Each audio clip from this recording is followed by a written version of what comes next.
Chaque année, le désert de Gobi gagne environ 3000 km² de territoire, devenant une menace silencieuse pour les villes, les cultures et les infrastructures du nord de la Chine.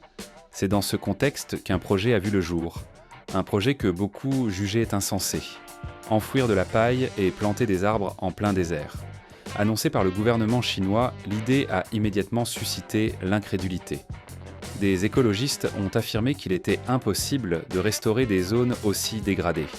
Des scientifiques ont qualifié le projet de gaspillage pur et simple, et dans la presse internationale, on s'en est moqué, qualifiant l'initiative de mise en scène écolo, un théâtre vert sans aucun impact réel. Pendant que le monde se moquait, la Chine, elle, n'a pas bronché. Sans répondre aux critiques, le gouvernement a mobilisé des millions de personnes, des étudiants, des soldats, mais aussi des entreprises publiques, pour déployer le plan à grande échelle. Le travail était difficile, lent et parfois décourageant. Mais l'enjeu était immense, restaurer les terres abîmées et protéger l'avenir des régions menacées. 10 ans plus tard, le paysage s'est transformé. Là où il n'y avait que du sable, la végétation a commencé à repousser. La poussière a laissé place au vert. Et ceux qui se moquaient autrefois se demandent aujourd'hui comment la Chine a-t-elle pu accomplir ce qui paraissait totalement irréalisable. Dans les dernières décennies du XXe siècle, la Chine faisait face à une menace silencieuse mais dévastatrice, la désertification. Ce phénomène, enraciné dans les politiques et les pratiques d'utilisation des terres mises en place après 1949, s'est aggravé avec l'industrialisation rapide du pays. Les terres ont été surexploitées sans planification, les forêts rasées pour laisser place à une agriculture intensive et à un pâturage incontrôlé, tandis que des techniques agricoles trop agressives ont fini par épuiser les sols. Privée de végétation, la terre nue a été exposée aux vents violents qui emportaient sable et poussière sur des centaines de kilomètres, transformant des paysages autrefois fertiles en zones arides. Les conséquences ont été catastrophiques. On estime que plus de 2,6 millions de kilomètres carrés, soit environ 27% du territoire chinois, ont été touchés par la désertification. Des régions entières, comme la Mongolie intérieure, le Gansu, le Xinjiang ou encore le Ningxia, sont devenues des zones critiques où les effets de la dégradation environnementale étaient les plus sévères. L'avancée du désert du Taklamakan, surnommé la mer de la mort, illustrait l'urgence de la crise. Des dunes progressaient à une vitesse alarmante, engloutissant villages et terres cultivées. Les répercussions humaines ont été immenses. Environ 400 millions de personnes vivaient dans des zones à risque, confrontées à une pénurie d'eau potable, à des récoltes ruinées et à la disparition de leurs moyens de subsistance. Des villages entiers ont été abandonnés, des puits se sont asséchés et la vie traditionnelle est devenue impossible. Face à cet effondrement écologique, le gouvernement chinois n'a eu d'autre choix que d'agir, non seulement pour freiner l'avancée du désert, mais aussi pour éviter une crise sociale majeure. C'est dans ce contexte qu'est apparue la figure des migrants écologiques, des familles entières déplacées par l'État vers des zones moins touchées.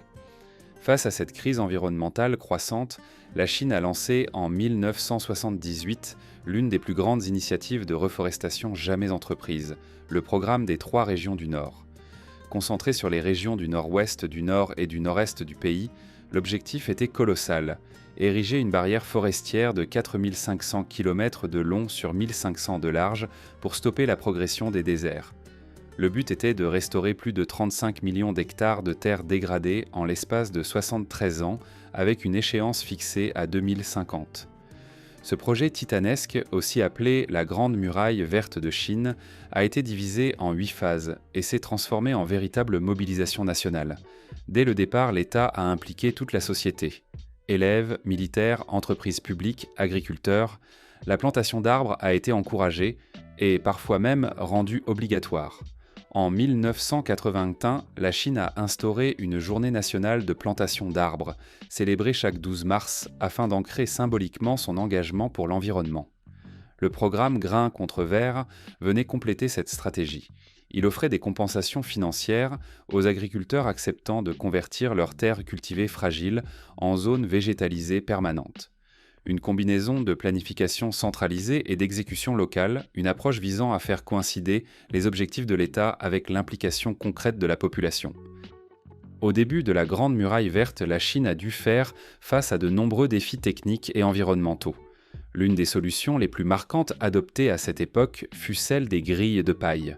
Simple mais ingénieuse, cette méthode consistait à disposer de la paille de riz en carrés d'1 mètre sur 1 mètre, posée directement sur les dunes mouvantes du désert. Cette structure permettait de ralentir la vitesse du vent au sol, de stabiliser le sable et de retenir un minimum d'humidité, créant ainsi un microclimat plus favorable à la pousse de la végétation. Une fois le sable partiellement maîtrisé, la phase de reboisement massif a commencé. Des millions de jeunes plants ont été mis en terre, principalement des peupliers, des pins et des eucalyptus. Mais beaucoup de ces espèces venaient en d'ailleurs, peu adaptées aux conditions arides et extrêmes des déserts chinois. Dans certaines zones, jusqu'à 85% des arbres plantés n'ont pas survécu. La chaleur écrasante, le manque d'eau et la pauvreté des sols rendaient leur croissance quasi impossible. L'irrigation, elle aussi, posait problème. Des camions-citernes faisaient des kilomètres pour arroser les plantations et des tranchées devaient être creusées à la main pour tenter de distribuer l'eau.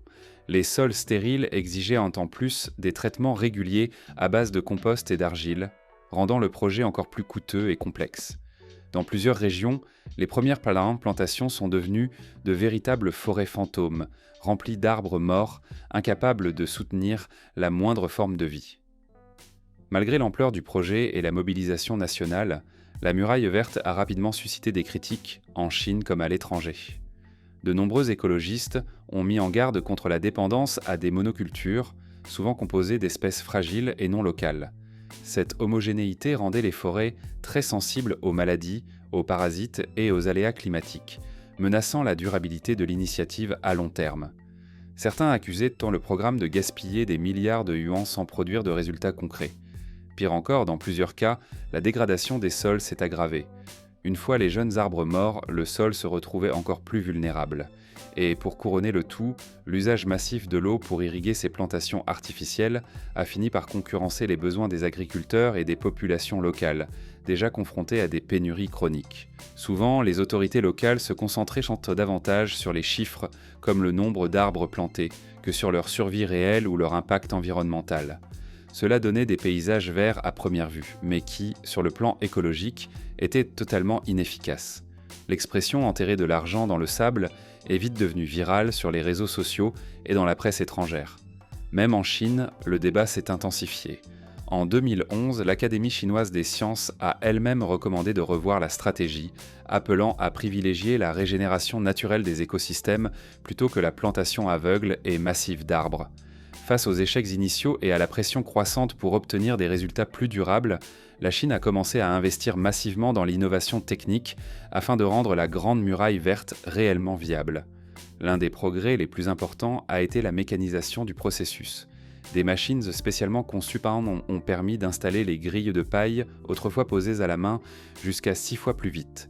Cela a permis de déployer l'opération à grande échelle, même dans des zones reculées ou difficiles d'accès, tout en augmentant considérablement l'efficacité du contrôle des dunes. Un autre changement fondamental a été le remplacement des espèces exotiques par des plantes locales mieux adaptées aux conditions arides. Des espèces comme le saxol, le tamaris, l'argousier, le goji et différentes graminées désertiques ont peu à peu remplacé les anciennes plantations. Grâce à leurs racines profondes et leur capacité à retenir l'humidité, ces plantes s'intègrent naturellement à l'écosystème local et présentent des taux de survie bien plus élevés. Le projet a aussi intégré des solutions écologiques. L'usage de biochar, une forme de charbon végétal qui améliore la rétention d'eau et la fertilité du sol, ainsi que l'introduction de champignons bénéfiques, ont permis de restaurer la qualité des terres. L'irrigation goutte à goutte a remplacé les méthodes précaires du passé, optimisant au maximum l'utilisation de l'eau, rare dans ces régions.